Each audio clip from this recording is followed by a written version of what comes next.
এই শীতে কে কেমন আছেন? আজকে তো অবস্থা খুবই খারাপ। গতকাল রৌদ্র দেখা গিয়েছিল, কিন্তু আজ রৌদ্র নাই, কুয়াশায় পুরা ভরে আছে। গ্রামে আছি, তাই মাটির চুলায় মা রান্না করছে। মার সাথে আমিও যোগ দিলাম, আর চুলার কাছে বসে রান্না করে আগুনের তাপটা খুব ভালো লাগছে। আমি নেড়ে চেড়ে যাচ্ছি, আর আমার মা মশলা দিয়ে দিচ্ছে।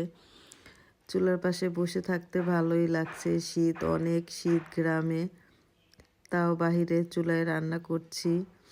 মায়ের সাথে শোল মাছ রান্না করছি গোলকপি দিয়ে।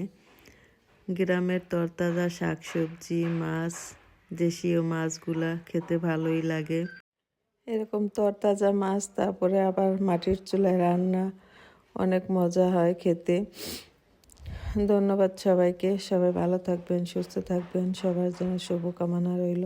আমার ভিডিওটি এতক্ষণ দেখার জন্য সবাইকে ধন্যবাদ। ভিডিওটি যদি ভালো লেগে থাকে তাহলে লাইক কমেন্ট করে পাশে থাকবেন।